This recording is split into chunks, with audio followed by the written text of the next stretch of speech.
बच्चों, कैसे हैं आप सब। मैं आपकी हिंदी की अध्यापिका। हमने कल आपके हिंदी साहित्य का पाठ 5 नमक का दारोगा, इसका भाग 1 पढ़ा था, जिसमें हमने पढ़ा था कि नमक का दारोगा ये प्रेमचंद जी की एक प्रसिद्ध कहानी है। इसके लेखक कौन है? प्रेमचंद।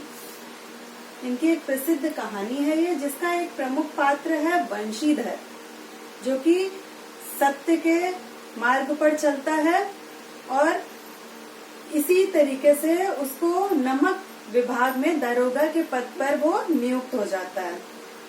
एक दिन वो नमक से के बोरों से भरी हुई जो गाड़ियां होती हैं वो नदी के पार जा रही होती हैं, उनको रोक लेता है। और वो गाड़ियां किसकी होती हैं? अलोपीदीन, पंडित अलोपीदीन की। तो जो गाड़ीवान होते हैं वो जाके अलोपीदीन को बुलाते हैं। अलोपीदीन वहां आता है। उसको ये लगता है कि सब काम पैसों से हो सकते हैं, मतलब उसको धन की देवी जो लक्ष्मी है उन पर अटूट विश्वास था। तो वो धन का लालच देकर ही सबको अपने पक्ष में कर लेता था। तो यही कोशिश वो वंशीधर के साथ कैसे करता है और आगे क्या होता है, ये हम आगे पढ़ेंगे अपने पाठ के भाग 2 में। तो चलिए अब भाग 2 शुरू करते हैं। यहाँ तक हमने कल पढ़ा था कि जब अलोपीदीन कहते हैं कि हमसे ऐसा कौन सा अपराध हुआ कि आपने हमारी गाड़ियां रोक दी हैं, तो वंशीधर अब उसका उत्तर बहुत रुखाई से देते हैं, मतलब बहुत रूडली, रुखाई से मतलब बहुत रूखेपन से उनका उत्तर देते हैं। कहते हैं सरकारी हुक्म है ये। अलोपीदीन ने हंसकर कहा, हम सरकारी हुक्म को नहीं जानते। कौन सा हुक्म नहीं जानते कह रहा है अलोपीदीन? सरकारी हुक्म। और न सरकार को जानते हैं, हमारे सरकार तो आप ही हैं। हमारा और आपका तो घर का मामला है, हम कभी आपसे बाहर हो सकते हैं भला? आपने व्यर्थ ही कष्ट उठाया। यह हो नहीं सकता कि इधर से जाएं और आपको भेंट न चढ़ाएं। मैं तो आपकी सेवा में स्वयं ही आ रहा था। मतलब अलोपीदीन उनको अपने बातों से अपनी तरफ करने की सोच रहे थे कि वो उनकी तारीफों के पुल बांध रहे थे वंशीधर के। इसके बाद वो क्या कहते हैं?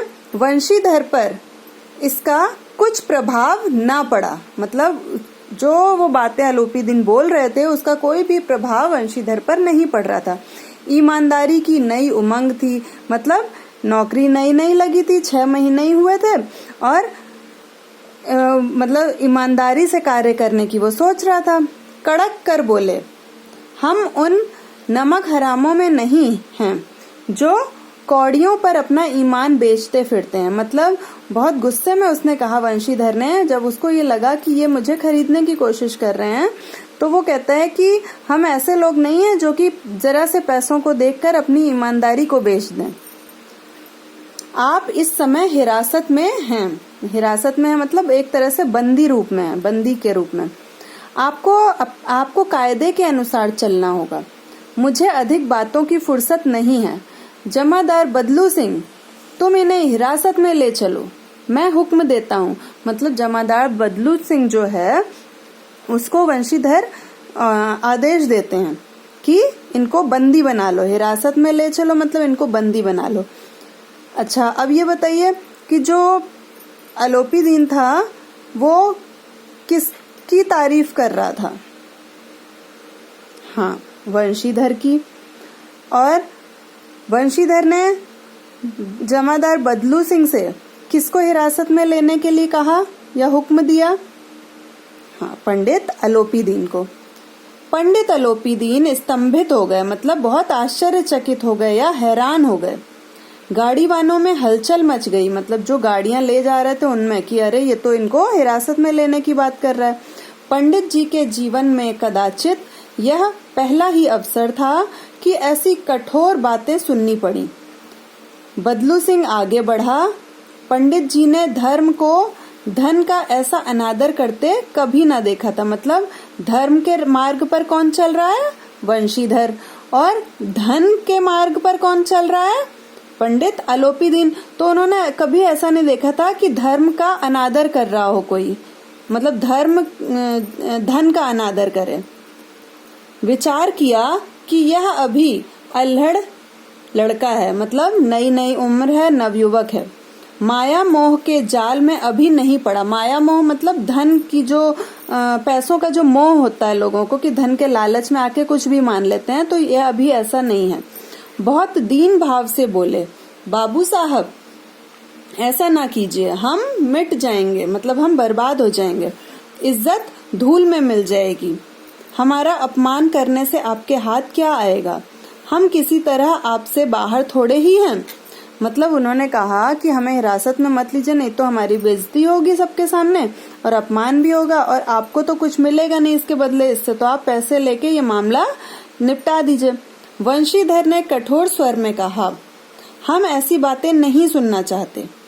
आलोपी दीन ने जिस सहारे को चट्टान समझ रखा था वह पैरों के नीचे से खिसकता हुआ मालूम हुआ। मतलब आलोपी दीन ने किस सहारे को चट्टान समझा था? धन के सहारे को, कि मतलब वो धन के सहारे कुछ भी कर सकता है। तो अब जब वो धन ही नहीं चाह रहा है वंशीधर, तो उसको ऐसा लगा मानो उसके पैरों तले से जमीन खिसक रही हो। स्वाभिमान और धन ऐश्वर्य को कड़ी चोट लगी। मतलब जो उसका स्वाभिमान था, आत्मसम्मान कहते हैं ना, जैसे सेल्फ रिस्पेक्ट, और धन ऐश्वर्य मतलब धन रूपी संपत्ति को कड़ी चोट लगी। किंतु अभी तक धन की शक्ति का पूरा भरोसा था। अपने मुख्तार से बोले, ठीक है। अब देखिए मुख्तार क्या होता है? मुख्तार होता है वकील, एक तरह से कानूनी सलाहकार कह सकते हैं, वकील से जो छोटे पद पर होता है। वकील नहीं कहा जा सकता है मुख्तार को, वकील से छोटा जो होता है, जो कि कानूनी सलाह देता है, किसी का कानूनी सलाहकार होता है, सलाह देने वाला। तो अपने मुख्तार से बोले, कौन बोले? आलोपी दीन। लाला जी 1000 के नोट बाबू साहब को भेंट करो, आप इस समय भूखे सिंह हो रहे हैं। वंशीधर ने गर्म होकर कहा, 1000 नहीं, 1 लाख भी मुझे सच्चे मार्ग से नहीं हटा सकते। मतलब वंशीधर ने बहुत गर्म होकर, मतलब गुस्से में कहा कि 1000 क्या, अगर मुझे 1 लाख भी दोगे तो मैं सच्चाई के मार्ग से नहीं हटूंगा। धर्म की इस बुद्धिहीन दृढ़ता और देव दुर्लभ त्याग पर मन बहुत झुंझलाया। मतलब किसका मन झुंझला गया? पंडित आलोपी दीन का। अब दोनों शक्तियों में संग्राम होने लगा। अब दोनों शक्तियां कौन सी? धर्म और धन। धर्म रूपी शक्ति किसे माना गया है? वंशीधर को। धन रूपी शक्ति किसे माना गया है? जिसके पास धन है अधिक, मतलब पंडित आलोपी दीन। धन ने उछल उछल कर आक्रमण करने शुरू किए। मतलब धन जो है वो बढ़ बढ़ के बोल रहा है कि इतने ले लो, इतने ले लो, है ना। 1 से 5, 5 से 10, 10 से 15 और 15 से 20,000 तक नौबत आ पहुंची। मतलब वो बढ़ाते जा रहे थे कि आप इतने ले लीजिए, इतने ले लीजिए, है ना। किंतु धर्म अलौकिक वीरता के साथ इस बहुसंख्यक सेना के सम्मुख अकेला पर्वत की भांति अटल अविचलित खड़ा था। लेकिन ये सब जो पैसे, धन था, इसके सामने धर्म बहुत वीरता से खड़ा रहा। और जो धन रूपी बहुसंख्यक, मतलब बहुत अधिक संख्या में जो सेना उसके सामने खड़ी थी, उसके सामने धर्म अकेला पर्वत की तरह बिल्कुल स्थिर खड़ा था और बिना हिले खड़ा हुआ था। मतलब वो अपनी बातों पे अडिग था। कौन? वंशीधर। ठीक है। वंशीधर ने अपने जमादार को ललकारा, मतलब जिसको उसने हिरासत में लेने के लिए कहा था कि इनको बंदी बना लो। बदलू सिंह मन में दरोगा जी को गालियां देता हुआ पंडित आलोपी दीन की ओर बढ़ा। पंडित जी घबरा कर 2-3 कदम पीछे हटे। मतलब अब पंडित आलोपी दीन जो थे वो घबरा गए कि उनको हथकड़ी पहनाई जाएगी, तो वो 2-3 कदम पीछे हट गए। अत्यंत दीनता से बोले, बाबू साहब ईश्वर के लिए मुझ पर दया कीजिए, मैं 25,000 पर निपटारा करने को तैयार हूँ। मतलब फाइनली उन्होंने क्या कहा कि 25,000 रुपए ले लीजिए, लेकिन ये मामला यहीं पे निपटा दीजिए। असंभव बात है, 30,000। अब मतलब उसने कहा बिल्कुल भी नहीं, वंशीधर ने कहा। तो फिर अब आलोपी दीन क्या कह रहे हैं? 30,000 पर पूछ रहे हैं कि अच्छा अगर 30,000 दे दूं मैं तो तब भी वंशीधर ने कहा किसी तरह संभव नहीं, चाहे जितने भी पैसे दे दें। फिर आलोपी दीन क्या कह रहे हैं? क्या 40,000 पर भी नहीं? तो वंशीधर क्या जवाब दे रहा है? 40,000 नहीं, 40 लाख पर भी असंभव है। अगर आप मुझे 40 लाख रुपए भी दें तब भी ये नहीं हो सकता है कि मैं आपको छोड़ दूं। बदलू सिंह, इस आदमी को अभी हिरासत में ले लो, अब मैं एक शब्द भी नहीं सुनना चाहता। धर्म ने धन को पैरों तले कुचल डाला। मतलब क्या, इसका मतलब क्या हुआ कि धर्म ने धन की बात नहीं मानी और उसको पैरों तले कुचल दिया, मतलब उनको हिरासत में लेके उसको नष्ट कर दिया। अलोपी दीन ने एक हृष्ट पुष्ट मनुष्य को हथकड़ियां लिए हुए अपनी तरफ आते देखा। मतलब जो जमादार बदलू सिंह है वो बहुत हृष्ट पुष्ट शरीर का है, तो उनको अपनी तरफ आते हुए देखा पंडित अलोपी दीन ने। चारों ओर निराश और कातर दृष्टि से देखने लगे। इसके बाद मूर्छित होकर गिर पड़े। मूर्छित मतलब बेहोश, ठीक है। मूर्छित मतलब देखो, इसके बाद मूर्छित होकर, मूर्छित मतलब बेहोश होकर गिर पड़े वहीं पर, डर के मारे कि उनको अब हिरासत में लिया जा रहा है। अच्छा, अब ये बताइए आप लोग कि सबसे अंतिम उन्होंने क्या कहा था कि कितने रुपए, अगर इतने रुपए भी दे दें तो आप मान जाएं। 40,000। अंत में उन्होंने क्या बोला कि 40,000 पर भी क्या संभव नहीं होगा? तब वंशीधर ने क्या कहा था? बिल्कुल भी संभव नहीं है, ठीक है ना। इसके बाद देखिए, दुनिया सोती थी पर दुनिया की जीभ जागती थी। सवेरे सवेरे जहां देखिए वहीं बालक वृद्ध सबके मुंह से यही बात सुनाई देती थी। जिसे देखिए वही पंडित जी के इस व्यवहार पर टीका टिप्पणी कर रहा था। निंदा की बौछारें हो रही थीं, मतलब बुराइयों की।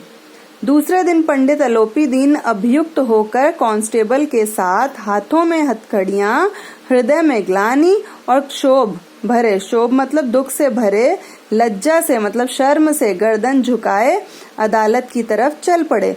और सारे शहर में हलचल मच गई। मतलब सब देख रहे थे कि अलोपी दीन अभियुक्त मतलब आरोपी के रूप में, कांस्टेबल जो पुलिस के सैनिक होते हैं, और वो कांस्टेबल के साथ हाथों में उनके थे और हाथों में उनकी हथकड़ियां लगी हुई थी और मन में उनके बहुत ग्लानि थी और दुख भरा हुआ था और शर्म से वो गर्दन झुका के चल रहे थे अदालत की तरफ, ठीक है। इतना देखकर सभी सारे शहर में हलचल मच गई। आज आपका पार्ट 2 यहीं तक करेंगे। इसके बाद हम कल के ट्यूटोरियल में भाग 3 शुरू करेंगे।